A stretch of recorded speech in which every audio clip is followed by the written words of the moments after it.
یہ 1917 کی بات ہے۔ عراق کے پہاڑوں میں برطانوی جنرل اسٹینلے ماودے کا ایک چرواہے سے سامنا ہوا۔ جنرل چرواہے کی طرف متوجہ ہوئے اور اپنے مترجم سے کہا، ان سے کہہ دو کہ جنرل تمہیں 1 پاؤنڈ دے گا، بدلے میں تمہیں اپنے کتے کو ذبح کرنا ہوگا۔ کتا چرواہے کے لیے بہت اہم ہوتا ہے۔ یہ اس کی بکریاں چراتا ہے، دور گئے ریوڑ کو واپس لاتا ہے، درندوں کے حملوں سے ریوڑ کی حفاظت کرتا ہے۔ لیکن پاؤنڈ کی مالیت تو آدھا ریوڑ سے بھی زیادہ بنتی ہے۔ چرواہے نے یہ سوچا۔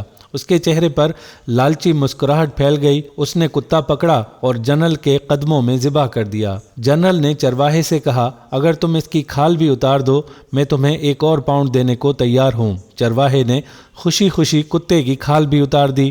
جنرل نے کہا، میں مزید 1 اور پاؤنڈ دینے کے لیے تیار ہوں اگر تم اس کی بوٹیاں بھی بنا دو۔ چرواہے نے فوری یہ آفر بھی قبول کر لی۔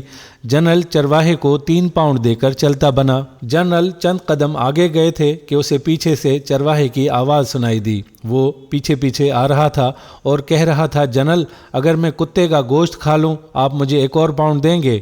جنرل نے انکار میں سر ہلایا کہ میں صرف تمہاری نفسیات اور اوقات دیکھنا چاہتا تھا۔ تم نے صرف 3 پاؤنڈ کے لیے اپنے محافظ اور دوست کو ذبح کر دیا، اس کی کھال اتار دی، اس کے ٹکڑے کیے اور چوتھے پاؤنڈ کے لیے اسے کھانے کے لیے بھی تیار ہو، اور یہی چیز مجھے یہاں چاہیے تھی۔ پھر جنرل اپنے ساتھیوں سے مخاطب ہوئے کہ اس قوم کے لوگوں کی سوچیں یہ ہیں، لہٰذا تمہیں ان سے خوفزدہ ہونے کی ضرورت نہیں ہے۔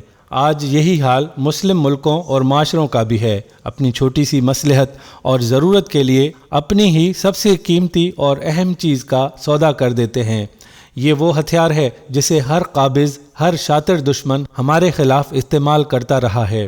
اسی کے ذریعے اس نے حکومت کی ہے اور اسی کے ذریعے ملکوں کو لوٹا ہے۔ آج ہمارے درمیان، ہمارے ملکوں میں کتنے ہی ایسے چرواہے ہیں جو نہ صرف کتے کا گوشت کھانے کے لیے تیار ہیں بلکہ اپنے ہم وطن بھائیوں کا گوشت کھا رہے ہیں اور چند ٹکوں کے عوض اپنا وطن بیچ رہے ہیں۔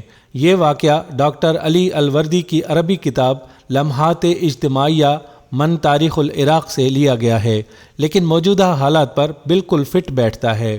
کتوں کی دوڑ کے مقابلے میں ایک مرتبہ ایک چیتے کو شامل کیا، لیکن تعجب کی بات یہ ہے کہ جب مقابلہ شروع ہوا تو چیتا اپنی جگہ سے ہلا تک نہیں، اور کتے اپنی پوری قوت کے ساتھ مقابلہ جیتنے کی کوشش کر رہے تھے۔ چیتا خاموشی سے دیکھتا رہا۔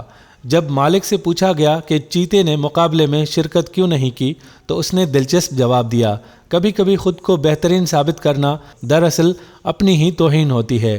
ہر جگہ خود کو ثابت کرنے کی ضرورت نہیں ہوتی۔ بعض لوگوں کے سامنے خاموش رہنا ہی بہترین جواب ہوتا ہے۔ کتوں کے ساتھ کتے دوڑتے ہیں، شیر اور چیتے نہیں۔ اس لیے ہمیں اگر خود پر یقین ہو کہ ہم بہترین ہیں تو اس کے لیے ضروری نہیں کہ ہم خود کو ثابت کرنے کے لیے کتوں کے ساتھ مقابلہ کر لیں، بلکہ چپ رہ لیں۔ اسی لیے ہم ہر بات کا جواب نہیں دیتے۔ کتے سمجھتے ہیں ہمیں مقابلہ کرنا نہیں آتا۔ واقعے سے ہمیں یہ سبق ملتا ہے، ہمیشہ چیتے والی سوچ رکھیں، ورنہ کتے ہمیشہ پریشان کرتے رہیں گے۔ ہم امید کرتے ہیں کہ ہماری آج کی ویڈیو آپ کو پسند ضرور آئی ہوگی۔ اگر ویڈیو پسند آئی ہو تو اپنے دوستوں کے ساتھ شیئر ضرور کیجیے گا۔ آنے والی ویڈیو تک اپنے میزبان رضوان الحق کو اجازت دیجیے گا۔ اللہ حافظ۔